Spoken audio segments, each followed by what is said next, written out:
Welcome to Mental Health Monday. My name is Mick Coyle. Coming up on the programme this week. In our organisation, there's a combined experience of about 100 years of mental health nursing. But what that's taught us is how to communicate with people and at least how to listen to people. For you to then say, not only is there a life for you, but also there are people around you who want to find value in you and you can find value in them.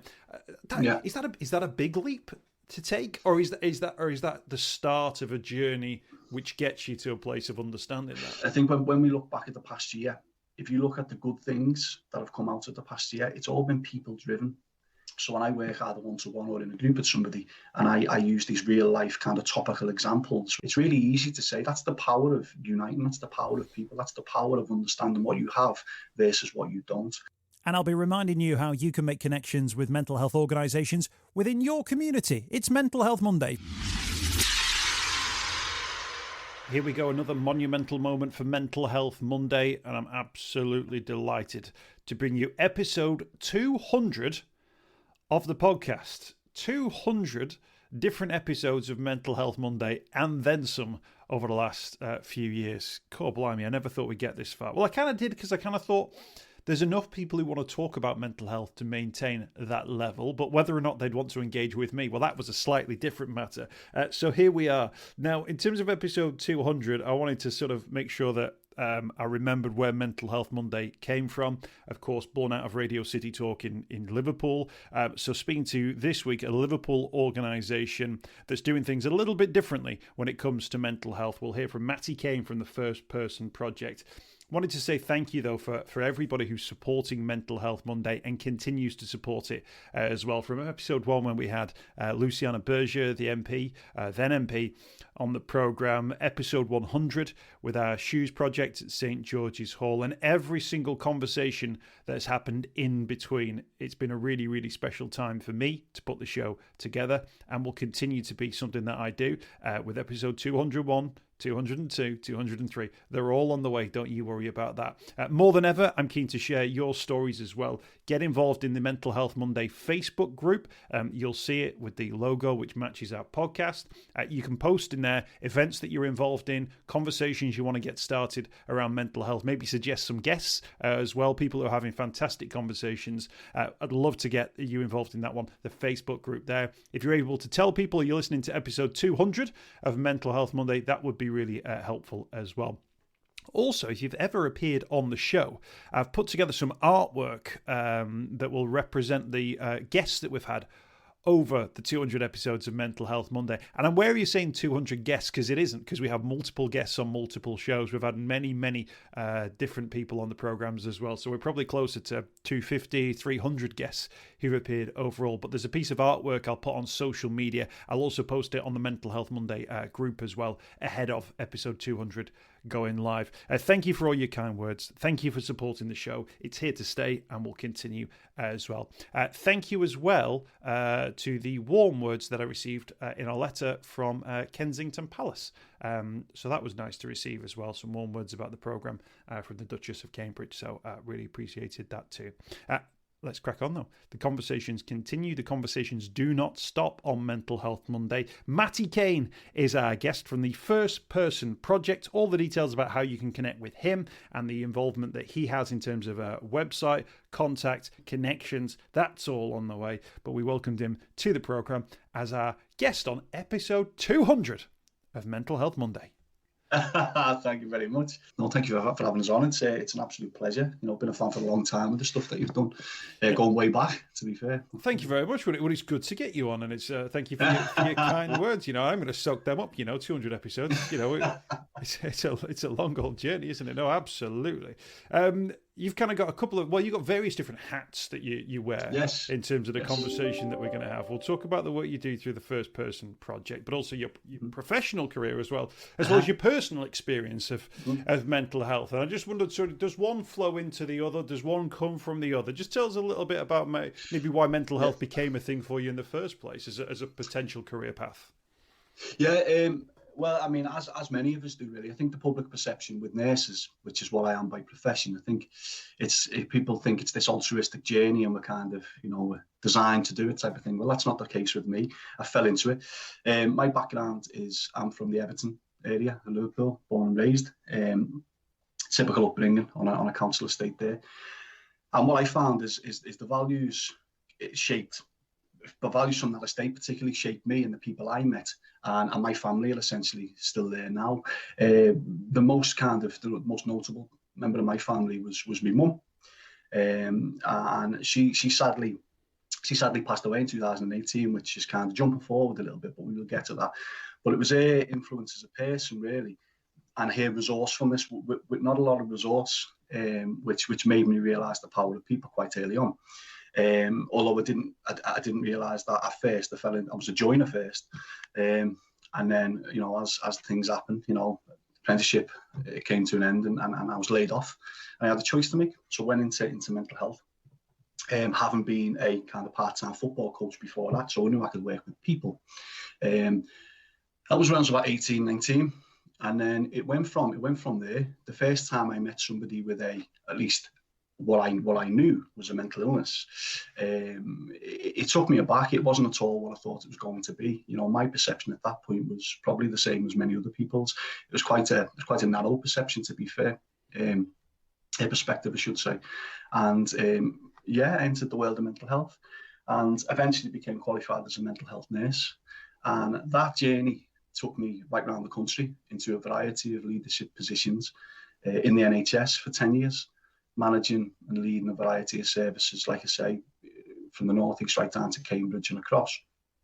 I came back to 17 to return home, and because I wanted to return back to where I was from and to try and have an impact locally. Liverpool means a lot to me, as it does to, I think, anybody who comes from Liverpool, I think.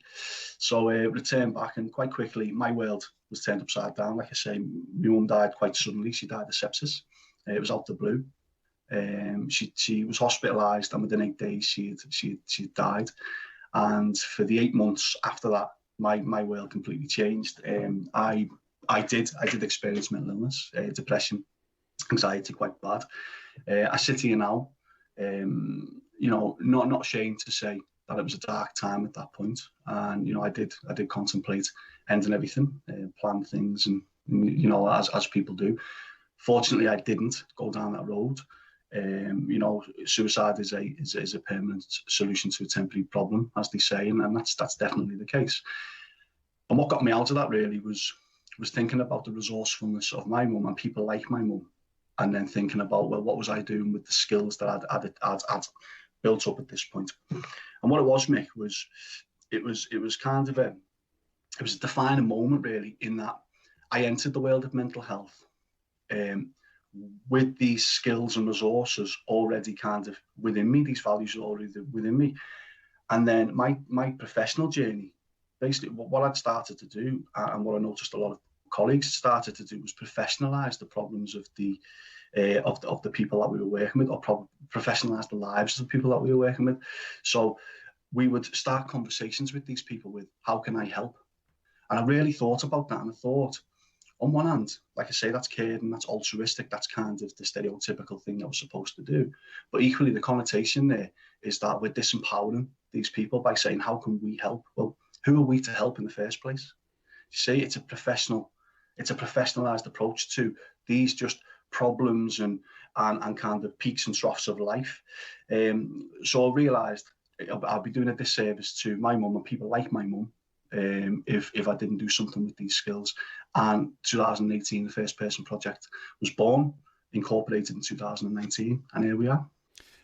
Which is, I thank you for that sort of like that potted history actually, but it gives people a real sense of sort of where you've come from and what you've experienced. And so sorry to hear about your mum and the situation there. Thank you. In terms of the question that you asked there, how can I help? There's nothing necessary. Yeah. There's nothing wrong with that question, is it? No, how can I? That's a nice thing to do. But actually, it's interesting there that you speak more about the fact that in your mind, just thinking about that question made you think, is there another approach, and what is that other approach? And you say that other approach is more born out of your sort of your social background, the things that you experienced growing up. For people who don't know that part of Liverpool, we could literally speak for hours and hours and hours about the problems that exists within inner city Liverpool, and the negative aspects of life, and that could be life expectancy, education, but also we could probably speak for even longer about the sense of social value, the community spirit within those areas as well. So how do you build that into somebody's mental health experience? How do you build that into somebody's resilience, if you like? Okay. So, well, first of all, it's our approach at the First Person Project. It's we call it mental health action, and it's a very deliberate use of terms, really. There's a common misconception that mental health awareness, well, we need more mental health awareness. We don't. We have a lot of mental health awareness. In fact, there are a multitude of organisations, charities, third sector organisations, public sector, out there now promoting and making people aware of mental health. But two things. The first thing is when you engage in these sessions and this awareness, what they're making you aware of is mental illness, not mental health. They're talking about the common stats, facts, figures. 1 in 4 people experience mental health, so on and so forth. They tell you about the different types of mental illnesses. They don't talk about mental health. They talk about mental illness. And the first problem is the stats say that 1 in 4 people at some point in their lifetime will experience a mental health problem. So if you focus your training around mental illness, then you're only meeting the needs of 1 person out of 4. Whereas if you focus on mental health, you're reaching 4 out of 4. So focus on mental health is the first point. So that feeds into our overall philosophy of mental health action. The other thing that feeds into it is the evidence base around community development, particularly an approach called asset-based community development, or ABCD. And the kind of founding premise of that is this idea of focusing upon what's strong versus what's wrong. So we start a conversation with what's happening, what you have already, what skills and assets do you have available to you now. And that in itself that's a couple of sessions. It's not something that somebody from, say, the Liverpool 6 area where I'm from, it's not something that somebody could just answer because of their confidence, self-esteem, philosophy of themselves. So we work with people around that. But the first thing is, what assets, skills and capabilities do you have that you maybe don't know about? And then what about your neighbour? What about their neighbour? What about, and we literally go around an estate. And then we introduce people to each other, but based upon their skills rather than names and defining problems. And then much later, then we introduce the issues that are facing people both individually and as a group. And then we say, well, we've actually already identified a series of solutions to this, which you haven't had to involve an outside institution or outside agency yet, right? And then we say, how can we fix some of these problems with the skills that we've identified? And then we ask the question, well, what problems are still left that we need an outside agency to fix? And it's at that point we go to our colleagues in the NHS, GP surgery, social services, so on and so forth, and we ask them for the help that they are professionals, to provide. And I am myself, I still work in the NHS, as do 3 of my First Person Project colleagues. We're still frontline NHS nurses, part-time, well, full-time, but part of the week. That's how you do it. It's interesting that, because as an idea, that sense that you build the community into somebody's personal journey, which you would think, well, that's got to be positive, because with community comes communication, a sense of place, a sense of sort of awareness of an area in which you're from, and a sense of belonging as well, which I presume will boost someone's sense of self-esteem and their sort of the sort of personal belief as well. Where did we lose that, or did we ever have it? Was community? Is that a myth? Is that what's the story there? This is we never lost it necessarily. It's just become disguised and camouflaged. There's still, I'm talking kind of internationally as well. There's still a lot of people like me out there using similar approaches to kind of highlight the good work that's going on within communities. I think what happened was it became professionalized, and it became kind of a professional kind of encroached upon citizen space and kind of stopped allowing them to tell their story, and it became, how can I fix what's going on? And then over time, a kind of self-perpetuating cycle really has happened, whereby whereby communities or citizens within them communities become reliant upon services, but services are reliant upon the citizens also. I give the example of something like BP, obviously the petrol company. They are dependent upon crude oil in order to make petrol. One needs the other. But the NHS needs patients. Social services needs people to provide the services to. The police need people to lock up. And this is not a criticism. And I really want to make that kind of crystal clear. Like I say, I still work in the NHS now, and actually we, as First Person Project, are involved in research to look into how we can better support NHS leaders to improve this element of what they do. But that's born out of, isn't it, of measurements. If there are people reporting crimes in an area, more police officers will come to that area. If there are cancer patients in a particular area, a specialist centre will be set up, and that's that measure cause and effect, isn't it? I guess which people might say, well, that's the best way forward. But actually, the stuff that you're touching on there speaks of a much more rounded sense, that it's not maybe individuals that you focus on; it's an investment in community. And then almost empowering individuals to play a part within that community. Absolutely, yeah. We talk about this idea of socially progressive mental health. So whilst we do the education and the awareness side, and we will do that in the same way that many other organisations will do it through training and things like that. We build upon that in a way where we will work with individuals within their communities. We will use action planning and kind of follow that up. I'll give you an example now. We're working with a national care provider, a social care provider, and they need a bespoke package around a couple of conditions for one of the service users that are coming into one of their services.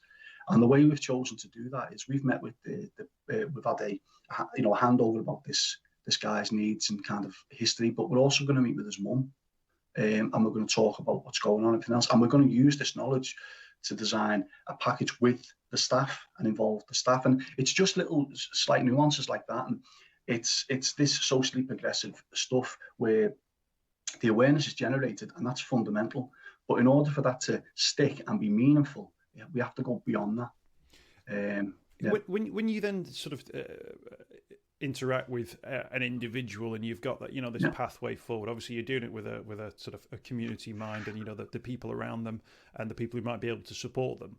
But I guess as well, that person still individually still needs to be able to take that step forward as well. Yeah. How do they respond when you set out a pathway which involves maybe people they don't know, even though they're, their neighbours, friends and colleagues? How do they respond to that? And have you found that they're more open to respond and take their own individual action once they've got this framework around them?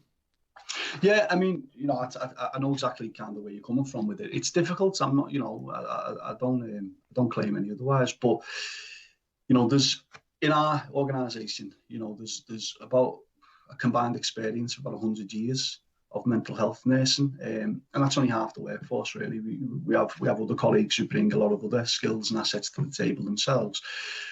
But what that's taught us is that experience has taught us at least how to communicate with people and at least how to listen to people, and it's usually these fundamentals which we fall back upon. And that's not to say everybody gets it. It's not to say everybody flourishes who comes along to work with our service. Obviously we have to measure outcomes in the same way that other organisations do too.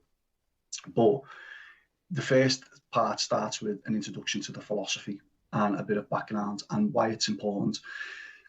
It's really easy, actually. I mean, I think when we look back at the past year, if you look at the good things that have come out of the past year, it's all been people driven. This is kind of a slight aside here, but it's been in the news the past week about some of the changes in football. That's been resolved by people power. PPE, we had no PPE in the NHS for the first part of lockdown for COVID. It was people that were making it. It was gin distilleries making hand, sanitizers, all these things. That's people, and I think when you draw So when I work either one-to-one or in a group with somebody, and I use these real life kind of topical examples, which, like I say, it's only the past year, people can remember it. It's really easy to say that's the power of uniting, that's the power of people, that's the power of understanding what you have versus what you don't. It's this health proactive health focus rather than this kind of reductionist, narrow-minded illness focus. But when you're dealing with somebody who has maybe severe depression or suicidal thoughts or sort of major anxieties about sort of the world around them, how open are they to sort of engaging with the fact that there may be solutions close to them and around them? Because I imagine that's a hugely, particularly when you're speaking to someone who's devalued themselves to a point where they're thinking it's not worth, potentially living anymore. For you to then say, not only is there a life for you, but also there are people around you who want to find value in you and you can find value in them. Is that a big leap to take, or is that the start of a journey which gets you to a place of understanding that?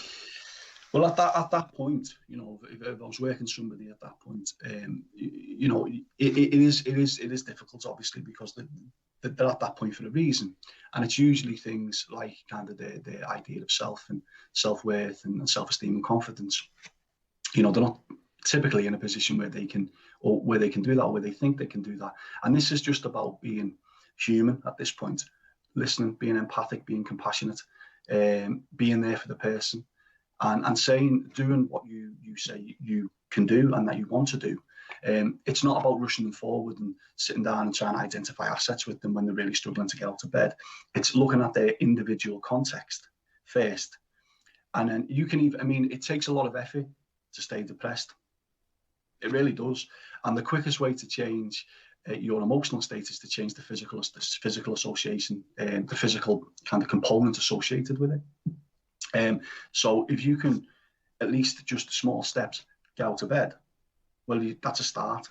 If you can at least try and have one meal a day, it's a start, and it's building on that, and it's about celebrating your small wins, and championing everything at every stage, championing this at every stage, and then building upon it.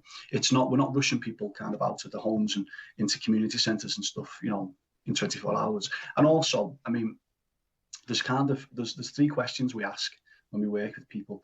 The first is about this identification of the individual assets that they have that maybe they don't know about, as well as those around them. And then we ask, the second question is, well, how can we use these assets, and where do we need a little bit of help from others? And then the third question we ask is, what can't we do, and what do we need outside agencies to help us with? Well, with somebody you've just described there, it might be that these people need NHS services. These people need the interventions that professionals can offer, and there's absolutely 100% a place for that. Of course, there is. Our approach is trying to strengthen and trying to reduce that dependency upon services, but vice versa, trying to support services to reduce that dependency upon the clientele. Yeah. Absolutely. We've got Matty Kane with us on Mental Health Monday from the First Person Project. The website for this one, by the way, firstpersonprojectcic.co.uk. That's firstpersonprojectcic.co.uk. In terms of referrals in the organisations that you're working with, Matty, where are those sort of combinations of conversations taking place, and how are people making connections, and you're building that sort of list of people and individuals you're working with? Yeah.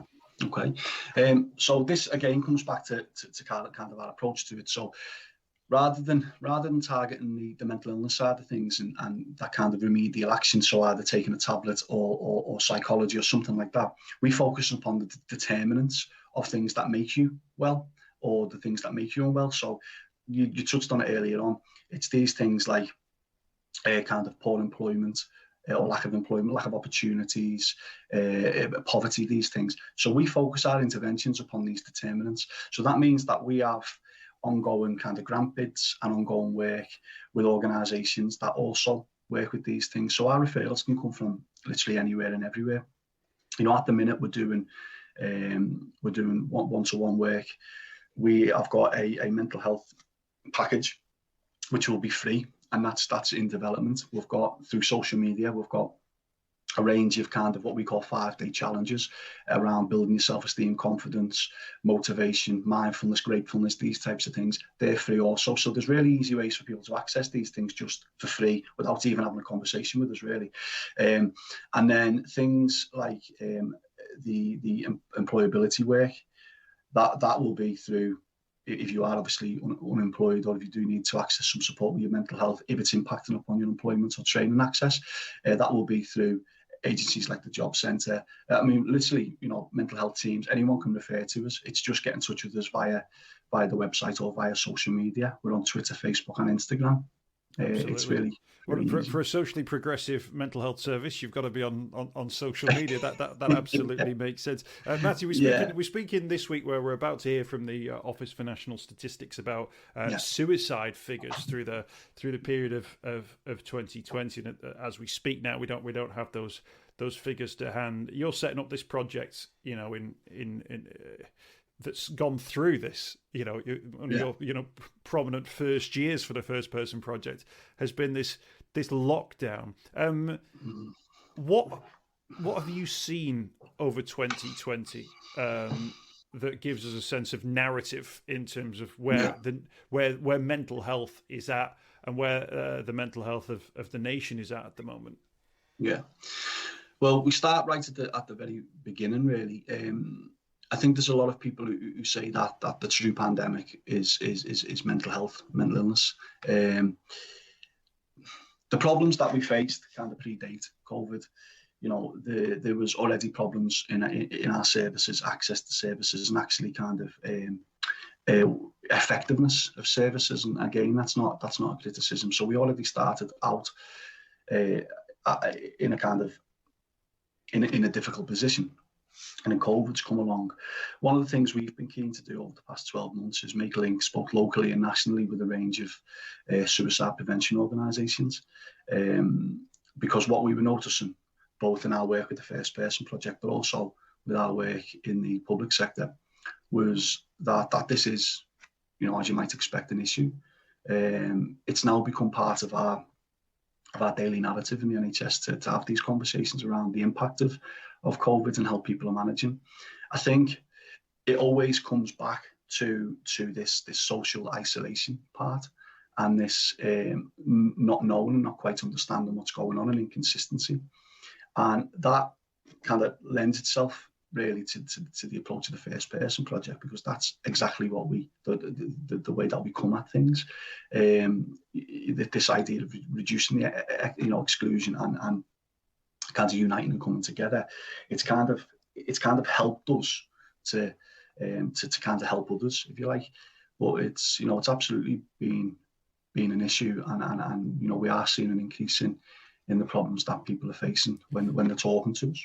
I think not just in terms of suicide figures, but in terms of almost like the mental health balance of the nation. Yeah. Obviously, we've had this sort of terrible impact of social isolation and the issues that have come from that. But we've also at the same time had these sort of like new means of communication with Absolutely. the Club for Carers as well, and people coming together and working in slightly different ways. Now, I'm not for one instant saying that's enough to balance out the horrendous things that people have experienced, the grief of the pandemic and so on and so forth.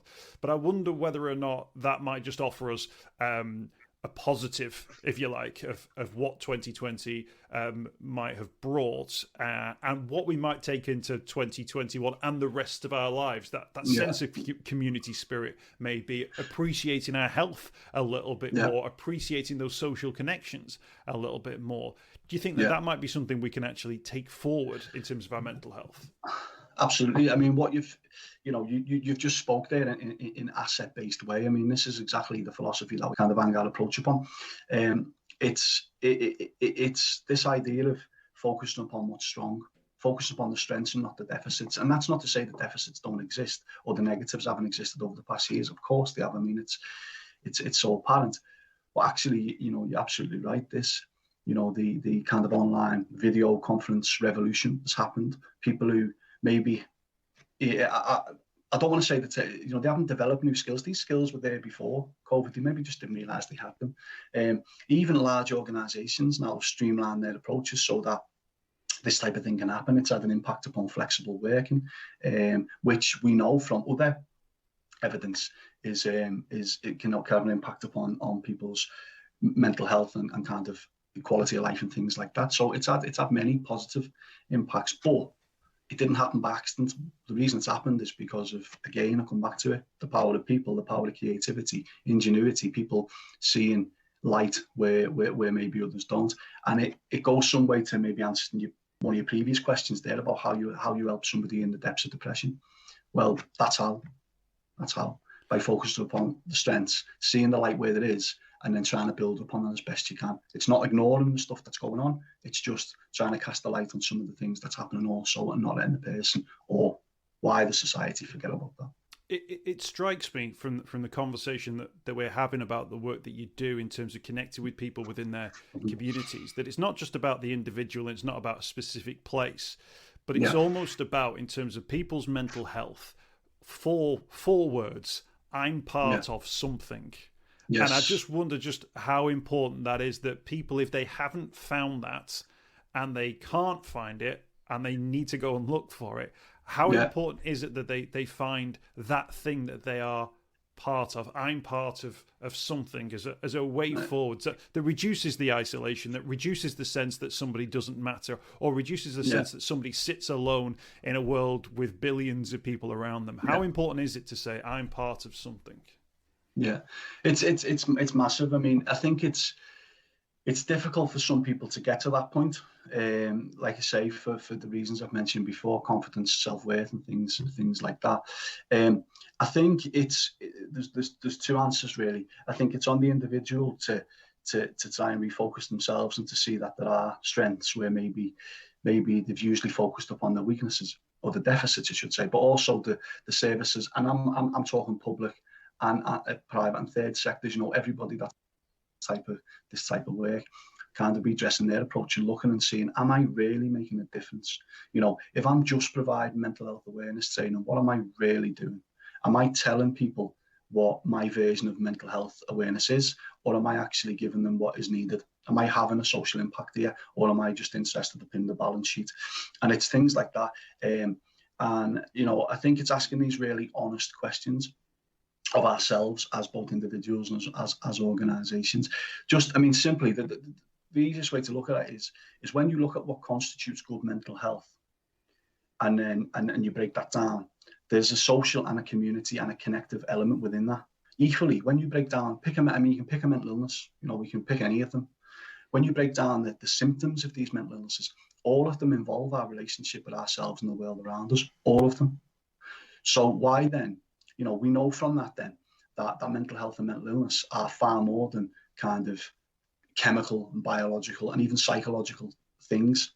You know, there's definitely a social and a relational element to it. So why then are all of our efforts, well-meaning efforts, but why are all of our efforts focused towards this idea of fixing things and not involving one of the strengths that we already have at our doorstep? But in terms of that, the way forward then presumably is actually to embed that knowledge within, you know, human beings from like the earliest possible age, that it's not about sort of a reactive service that comes in when someone's in trouble. It's about going through school. It's about going through family. It's about messages that you get picked up through, you know, all walks of life, that you're part of something, you have a role in something. And if things aren't going your way, there is opportunities to fix that and find value elsewhere. That's the way forward, isn't it? And that's something which means a fundamental shift in the way that we talk about our mental health and our sense of sort of what it is to be a human being in society.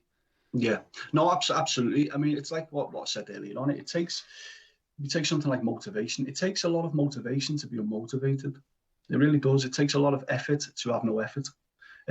So it's just about it's not about kind of it's not about kind of putting these problems under a rock and saying that they don't exist. Not at all. It's just about reshaping our perspective and just looking at it and just saying, okay, what's actually going on here?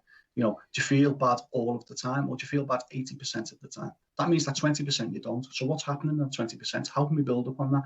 And it's about taking this longer term, maybe perspective, but looking at what, like I say, what we're doing as individuals, but also our expectations of the services that we are using. And vice versa, the services that we are using, asking what are our expectations of the people who are using our services? Part of kind of part of how the First Person Project's grown. As you know, we've got people on board now who have kind of strict kind of business backgrounds, if you like. Never worked in the mental health, and that level of kind of logic and that analytical mind works really well with something which is like a social science, because it seems so clear to people who haven't been professionalized, who haven't been exposed to maybe the language I have as a nurse. It's really simple, and it's okay. Well, we do more of that and we do less of that, and it really is that easy. If we look at take the community out of it, and we look at a corporation, for example, there's a lot of talk now about corporate mental health and improving somebody's mental health in the workplace. And most organisations' efforts kind of start and finish with bringing somebody in to do a mental health awareness package. Okay, actually, that's brilliant. Again, that's fundamentally to start. But actually, there's a whole load of things around that we need to do to make sure that we actually have an impact. And that starts at the top of the organisation, right down to the bottom, pulling this golden thread right through of culture change, perspective shift, and looking at policies, procedures, support mechanisms that are in place. Actually, what do the staff need? Do they need a generic package of mental health awareness, or are they okay? Are they quite aware? Can we build on that? At the time, we again, it comes back to this idea of progressing beyond awareness. Everything that we talk about in the First Person Project revolves around this word progression or progressing. Our motto is progressing together. Our kind of predominant model is socially progressive mental health. We talk about asset-based community development. It's all about this togetherness. Absolutely. Progressing together. And I think that makes sense, because it's a conversation I'm having in a couple of weeks actually about sort of businesses who will go, the mental health of our staff is really poor. So here's a phone line you can call. Right, everybody, back to work. And it's the emails still come at 10 p.m. The emails still come at 6 a.m.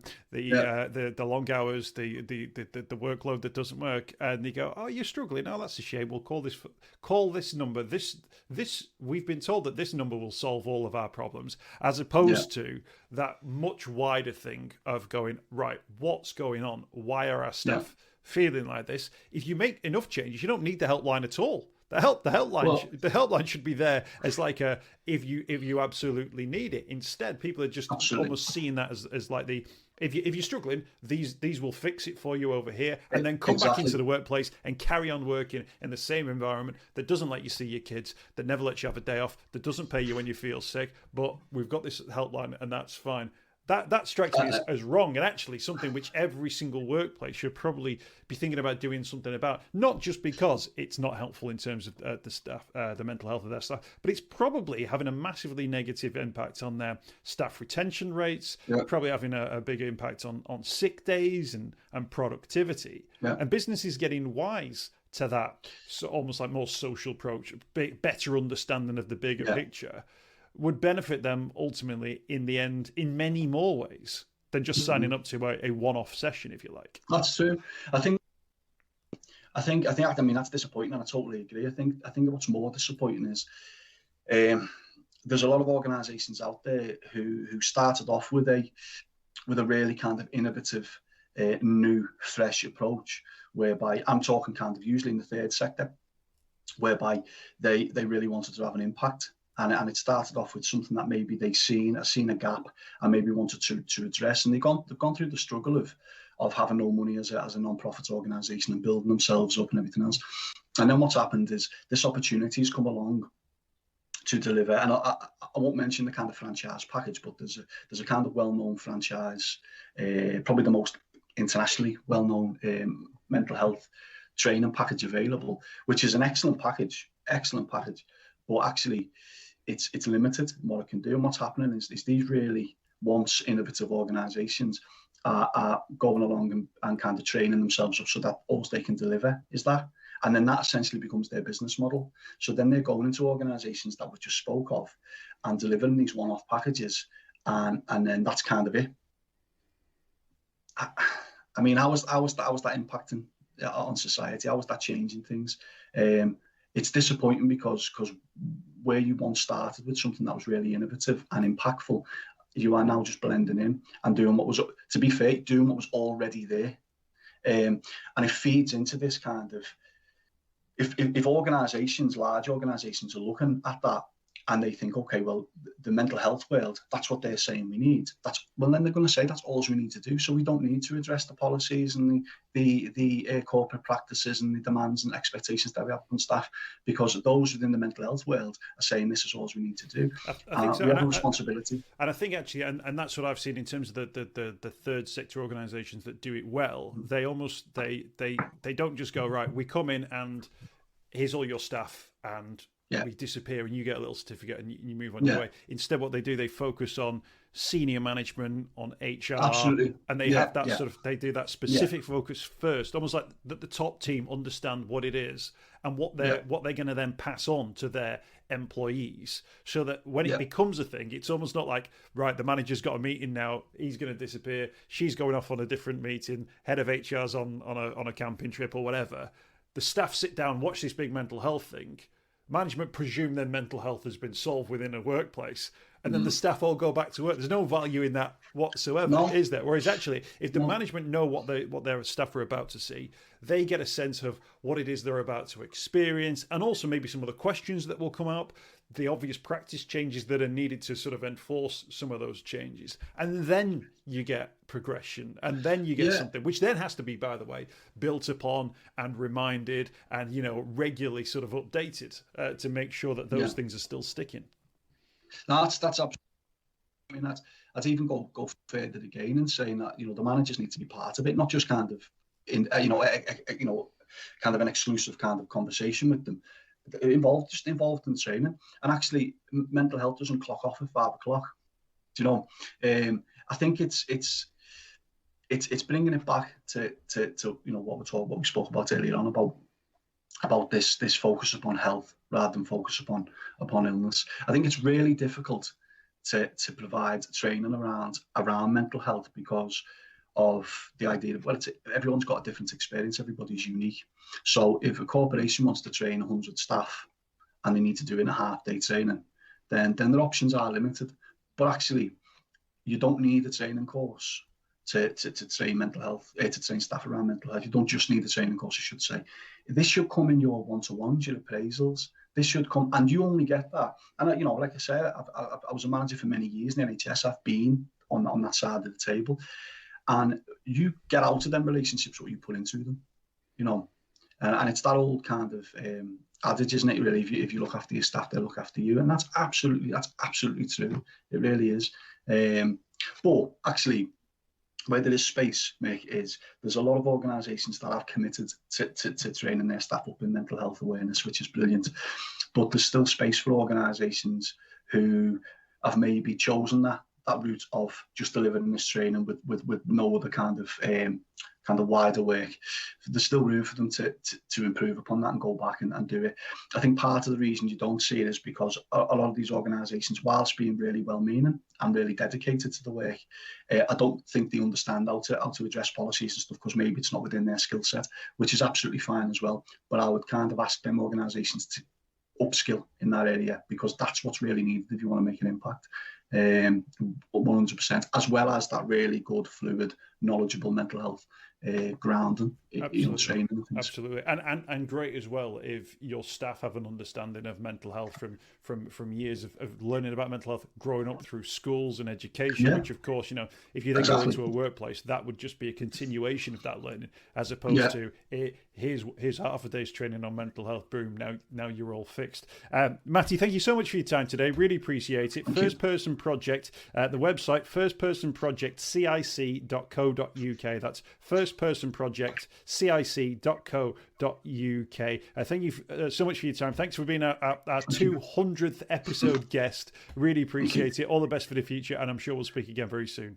Cheers. Thank you very much. Cheers. I hope you've enjoyed this week's podcast. Thanks for checking out Mental Health Monday. My name is Mick Coyle. You can find me on Twitter at Mr. Mick Coyle. You can also find me, Mick Coyle, on Facebook as well. Don't forget, if you want to speak to somebody about your mental health, you can do so. The Samaritans, free to call on 116 123. You can find mental health services where you are. Just look for the Hub of Hope. Type in your postcode. It'll find those mental health services close to you. And for support in a crisis, you can text SHOUT to 85258. That's if you're experiencing a personal crisis, you're unable to cope and need support. Shout to 85258. That's a text line. Do get involved in those services. In an absolute emergency, always remember the number to call is 999. Thanks for downloading the podcast this week. We'll be back next week with more Mental Health Monday.